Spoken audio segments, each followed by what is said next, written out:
Audrey Babcock, welcome to Cultural Attaché. Thank you for having me. Now, it's my understanding that you're making your role debut as Santuzza in Cavalleria Rusticana with the Verdi Chorus. Yep. Um, Not that opera singers always get to choose when and where they get to make their role debuts. I mean, that's out of your hands on a certain level. But what interested you most about making your debut in a concert version of this opera? It's the perfect way to make a debut because you really get to focus on the music. So it's a really beautiful way in to just really nail the language, the text, and get into the intricacies of the plot points and the melody without having to worry about all the things like props and costumes and direction and to just really dig into the work with the musicians around you. Does that still require doing the same kind of character development? Sure, yeah, yeah, absolutely. And things grow over time. So, I've been really fortunate to be able to repeat some of my favorite roles. And so, my second, my third, my fourth, it'll grow, but this is its nascent beginnings, and it's just the most perfect way to jump in. Yeah, I've told this story before, but a friend of mine interviewed Patti LuPone, who had appeared in LA Opera in Mahogany, in right? Mahogany. And Yeah. Patty asked her, "What performance did you see?" And my friend said, "The first one." She goes, "Oh, I didn't have a clue what I was doing. You should have waited until the end of the run." That's often the case. No, it's not true. I mean, it changes. And as we grow with a part and continue and perform and perform and perform it grows and we get really comfortable. But sometimes those uncomfortable performances are magical too, because we are on our toes and we are having to think fast, sing fast, and sometimes that's where the magic is too. Well, yeah, and you don't want to get too comfortable in a role. You want there to be some fresh life every performance, don't you? Yeah, yes, but and but there is something about opera being the ultimate um, multitasking event. There is never a dull moment on the stage. Having done Carmen as many times as I have, often I get asked, aren't you bored? I don't know how you would get bored. There's always a new conductor waving their arms in front of your face. There's a new colleague, at least one. I mean, sometimes I've had the pleasure of singing with the same colleagues, and that's always just like magic too. We get to go deeper into our personal relationship of the way we see those characters, and that gets to grow. That's fun, but it's always new. It's a new chorus. It's a new set. It's a sometimes not often what new costumes and new direction. There's never nothing's ever the same. And it's a new audience. The audience changes things too. Absolutely, and we feed off of that energy. The audience, especially in opera, people wouldn't realize because no one's screaming and hollering, although sometimes they do, and I'm all for it. Uh, and when you run out on stage and they're like, "Boo!" yeah, they're paying attention, or "Woo!" It's great. I do appreciate the audience participation, but even if they're not being vocal about it, you can feel their energy from the stage. And it's a beautiful piece that is why we aren't recording artists. We're performing artists, right? And some of us record, and that's great too. But the best recordings are live, Right. Absolutely. in my opinion. No, I agree with you. I agree with you. Unless somebody records live in one, it like in a recording studio, but only does like a complete take, no overdubs, no edits.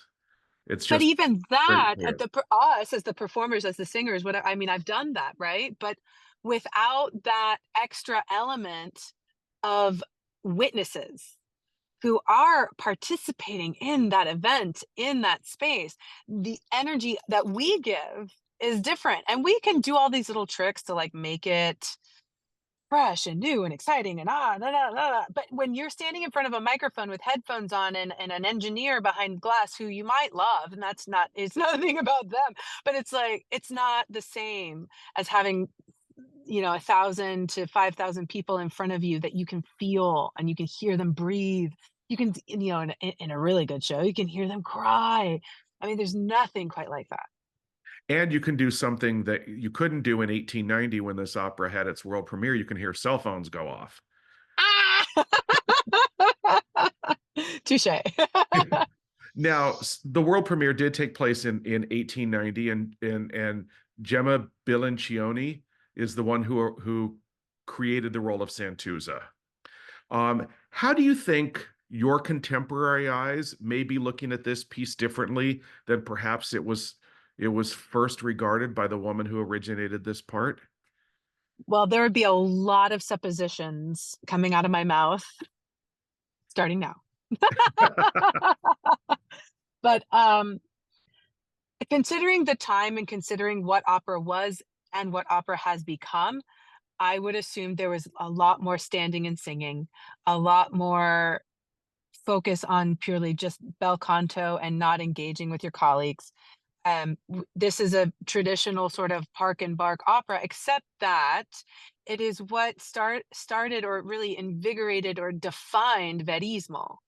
And in verismo, we have the veritas, the real feeling, the feelings that we're all trying to heal so that we don't act like toddlers in public, right?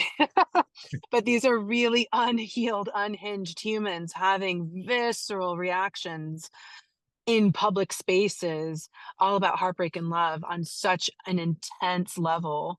Um, it's I for me, it's like when opera became alive, we started really talking about things. It's not like Handel saying "I love you" to a tree for 14 hours, 15 different ways, which has its space. But this just, I mean, there's such huge growth in what we were looking at and hearing on the stage in that chunk of 200 years. Whew. So there might be a little bit more motion, a little bit more reality. Again, I wasn't there. And if you were, you're not aware of that past life yet. No, no. Well, what appeals to you most about Santuzza?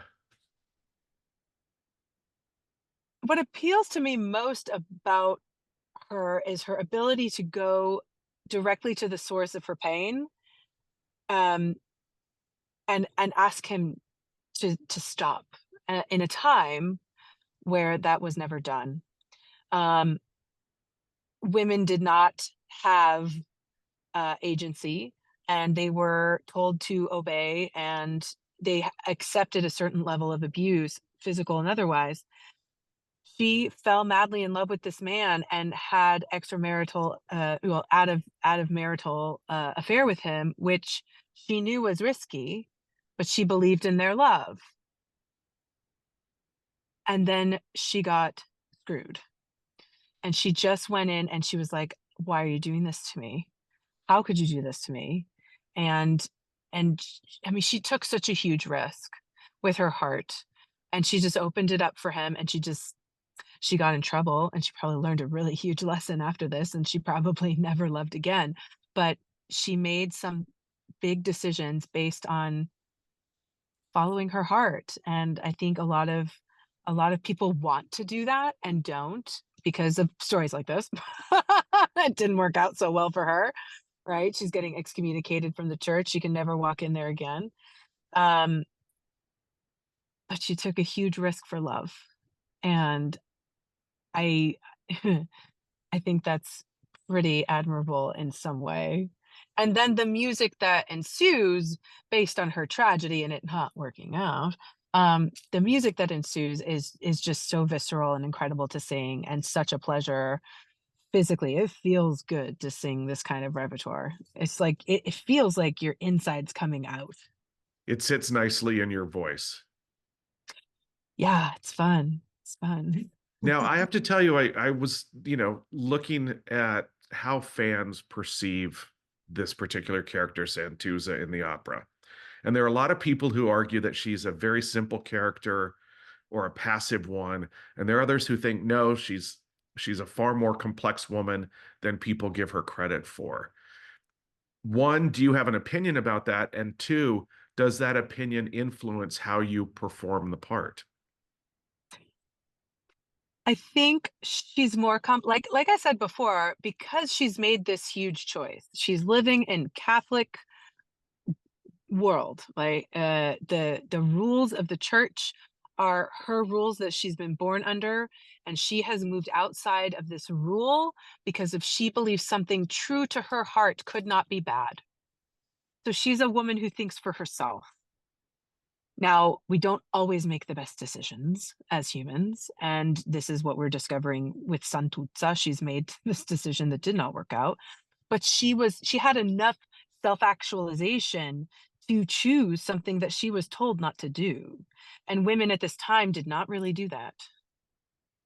So for me, she is a woman beyond her time and who thinks outside the box and who follows her heart, which is not something that was what that was done. And and also she believes in in in goodness. Like and so what Turiddu and Lola are doing, that's where she's like, No, there is good and there is bad, and that is not good. You're sleeping with a married woman and you're gonna ruin that other covenant, right? So it's not just me you're ruining two other humans too. And then you're gonna go drag it in front of the community, and the whole community is gonna be devastated. And so I think she's ruled by a different set of guidelines and moral values than she was indoctrinated with. And so for me, I think she's got quite the backbone. And at the end of the day, when he really just says, "No, I don't love you anymore," like, "Go away," she finds her backbone again and she curses him because how dare you treat me, this beautiful human who loved you and you loved me, no matter what you think now. You did at one point, I know you did. How dare you treat another human this badly? And so she's very strong at the end of the day. Now, we've talked a lot about the character, and the journey that she goes through. What are the challenges for you? I mean, you get to celebrate the music in a concert version and really, you know, absorb and deliver the music in a concert version versus a stage version. But what are the challenges for you in making this character fully fleshed out? And are there more challenges in one act operas to do that than there are in two or three act operas? Well, opera's funny. It's especially in the later, the Verismo and going forward, a lot of emotional transitions happen very quickly, even in the longer operas. So yes and no. There are things that the audience has to know going in, but they have the whole mm, the opening aria of the tenor to sort of suss out what's happening while not much is moving on the stage. They get to sort of get into the world, understand the players, and then the drama happens. I don't think there's, you know, boy has fallen in love with girl. Things have happened. Girl is boy finds another girl who's prettier and younger, and now the old girl is upset. Like there's not a the plot twists are basic. The complexities of it and the emotions of it and the music that we sing is the more complex. And it doesn't, I don't think it takes much because the music is so perfectly set out for us to have the audience and ourselves feel into it. So I think one acts are perfect, especially this day and age. Like we don't want to sit. I mean, maybe some people do, but there's not a lot of people who want to sit through the whole ring cycle on a Friday evening after work. So to get something concise and superbly emotional and relatable, because who hasn't fallen in love? I mean, I think it's the essence of musical perfection. Although I would love to see a company try to do the ring cycle in one 24-hour period. I think that would be absolutely fascinating. It would be for the Guinness Book. I don't know that I would participate. You might need a lot of Guinness to go through it. Who knows? Now, you're doing this concert with the Verdi Chorus, who has always, prior to this concert, performed selections from operas instead of performing a complete, albeit in this case, a one-act opera. Mhm. Is there, I assume you've been in rehearsals with them already because this show is happening next week. Yeah. Um, but does it feel like there's a learning curve with this, or has that background of performing excerpts from operas given them, you know, the ability to just effortlessly go into performing this piece? I think the Verdi chorus is a well-oiled machine, and Marie Ketchum has done a beautiful job over these last years, many years, and they know what to do. And as a chorus, this is such a chorus-heavy piece, which is why we're doing it. Um, they've learned most of the music prior to this concert. It won't be the debut of all the pieces within it, so they've had a trial run of a lot of it. And I think this will be an exciting sort of climax to their time with the Verdi chorus to actually do an opera, to move around, to memorize the music. And as far as us soloists, this is what we do all the time. So for us, it's neither here nor there. And it's fun too, because I mean, I've sung with Roberto and Todd for years, but we've never been able to have full characters fleshed out over an evening together and really been able to emote on in the same space over time. So this for us is super exciting, and I can imagine for them it's going to be too. I mean, we're going to surround that church, that space, that the acoustic is so great. We're going to surround it with so much sound. I don't know if anyone of your, if you or if your listeners have were at the concert in November, but the Verdi chorus has got. I mean, they've always been good, but they sound really good, and that room is perfect. And so it we're gonna shake the rafters. It's gonna be amazing. Now, you like to shake the rafters, as they say, about contemporary works as well. Not just works from the 19th century, but from the 20th and late 20th and 21st century. Um, what is your opinion of the state of contemporary opera today, and what excites you most about it, and what, if anything, concerns you about it? Oh, that's a big question. Well, yeah, I might as well throw a couple big ones in there, right? Woo! Okay. Okay. Give me a second. So I love contemporary opera. I love that we're exploring um contemporary issues, where there's this the famous transgender opera that is going around, and it's going so well. People are receiving it beautifully. I love that things are getting smaller, so we're having more chamber opera, smaller orchestras, smaller casts, so that it is affordable to produce. Because what is essential in my mind is that we keep our art form growing, and to keep it growing we need to keep producing it, and to produce it we need to make it affordable, and big grand opera is not affordable. Um, so, but within that, also it has to be excellent. And so the composers we're working with a lot today all know that.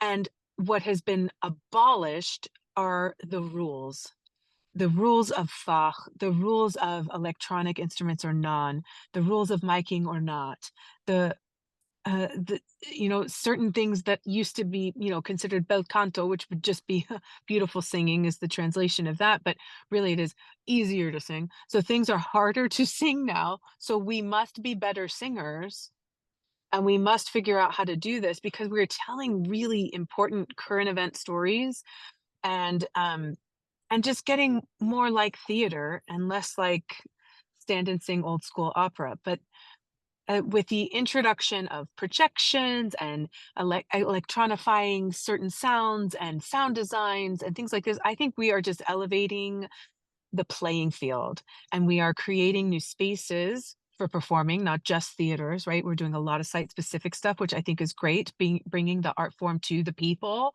because most people, in my opinion, in my experience, who don't know opera or think they don't like opera, they just don't know opera. It's like bacon. There are people who don't like it because they've never had it, and then there are people who love it. No one doesn't like bacon. They might not want to eat it, but they like it. Yeah, I thought maybe you would choose asparagus for that analogy or something instead of bacon. The whole world loves bacon, although I'm saying that as a vegan, I don't eat it. Right. But at one point you did, you know Yeah, what you're missing. I do know what I'm missing. But that could lead us down a whole rabbit hole of all kinds of other things, which we will not go Mm, down. Um, okay. but one of the things I love about looking at what you've done with your career is you've created opportunities for yourself.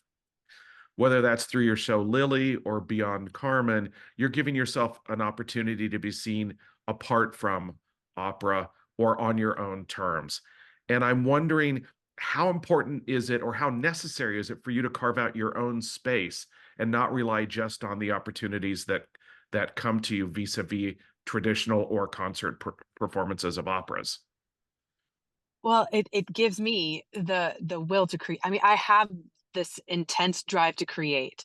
I didn't get into opera because of opera. I got into opera because I have a big voice and a lot to say. And it turned out I loved opera, but I didn't know opera before I wound up in one. My first opera I was put in. I didn't know what it was. It was La Clemenza di Tito, right? And I was like, "Mm, okay." I didn't know what I was doing, but I fell in love with the art form. But I've always been a theater person and an actor person and a singing person and a musician person. I played the flute forever. And it's absolutely essential for me to create. And I love that I can my career is so varied. I get hired by beautifully large companies to go do, like, I'm going to do Traviata for Opera Omaha, and I'll be doing Sweeney Todd for Opera Utah Opera and all these big things. And then I get to travel around the country with Beyond Carmen, which is just me and my guitarist. And I get to experience, I got to bring back my flute, and I'm playing all sorts of instruments again in our little duo. And I'm playing with a looper and, an amplifier, and I get to play with, I'm doing things that if you told my 8-year-old self I would get to do, I wouldn't believe you. And it's so amazing. And it makes me feel well-rounded. I'm not one who likes to put all my eggs in one basket. And I'm so grateful for all these opportunities. And then with Lily too, I mean, the group of people that created that with me, I will be forever grateful for, because that experience was so amazing. And we created a piece that has lived for a really long time, and it's still valid. Every plot point in that piece, from World War II to homophobia to a stranger in a strange land. I mean, there are so many points that are so poignant for so many people. So it's vital for me. And thank you for doing your homework. I do my homework. I do my homework. Now you did happen to mention my favorite musical, which is Sweeney Todd. Um, and I know that if I read your website correctly, you've done 5 Stephen Sondheim musicals. Um, and one of them is a musical that I hope gets rediscovered at some point, the same way Merrily We Roll Along is being rediscovered right now in New York, and that's Passion, because Oh, there's so much beautiful stuff, work in Passion, so much, oh, including like Loving You to me is one of the most beautiful tortured songs ever written. isn't it? Yeah, Oh, so what do you think the future might hold for Passion? oh, well, I wish. Excuse me, my crystal ball's in the back. I don't know. I don't know. But I mean, I'm finally like, I feel like I'm a very old soul, I guess. Like, and I was born to do these parts that I'm now the right age for. So I'm like, bring it on, people. Well, it's interesting because Pacific Overtures is having a major revival in London. It's being rethought and people are embracing it. That was not a success, though it was award winning. Merrily We Roll Mhm. Along famously closed after 37 performances, and now it's one of the toughest tickets to get in New York. Passion won the Tony, and there wasn't a lot of audience passion for it. Do you think there's something about this story that audiences will ultimately catch on to the way they have other Sondheim shows? I don't know. I mean, I think people right now go to musical theater well, maybe 10 years ago, before Hamilton, people went to the musical theater to laugh. Um, and Sondheim had a mixture of both, but Passions was just drama, straight drama. And I think people were disappointed in that they wanted to go see a musical. Um, so I think, honestly, and this is why I got into it. if opera companies will take it on, it'll do well because our audiences are used to going to see sad things where people die all the time. Musical theater audiences, not so much. They're like, "Can they tap dance?" You know? Right, as long as the cat gets to go to the Heaviside Layer, they're fine. Totally. Well, let me, Audrey, finish with one last question for you. You know, the composer of Cavalleria Rusticana is, of course, Pietro Mascagni. And he is quoted as having said, modern music is as dangerous as narcotics. What would you tell him about what modern music is today, and as well how his opera is being received in the 21st century? Well, he gave us a really good gateway drug. Thank you. I think he'd probably assume we were all, smoking ab or drinking absinthe, you know? And that's probably what he was drinking when he wrote this, I mean, being the time that it was. But, uh, yeah, okay. That's a great quote. There are a million things it could mean, but I see his point. We're just going further and further away. I mean, if you want to think from where we started, right? If you want to think about the Renaissance and Bach, and don't we learned about parallel fifths in college, and we have strayed so far from the rules of counterpoint and harmony, but we still study them, and we still recognize where at least in the classical world, we recognize where our traditions come from. And then I believe, though, as artists, it's our job to push. It's our job to question. It's our job to say, yes, and move forward. If we stay in the same, it's boring, one, and two, it's counter-revolutionary. Like we must create more outside the box work, and we must create culturally important work so that it matters. If we're just singing because we like to sing, there's 0 point. If we're just putting on performances for the actors involved because we want to put on a show, um, that's not we can't sustain that. We need to create work that is vital, that is important, that touches people, that has some sort of cultural implication, and then we get to not just do what we love, but have some sort of social and cultural impact that is lasting. And I think that's what fuels new music today.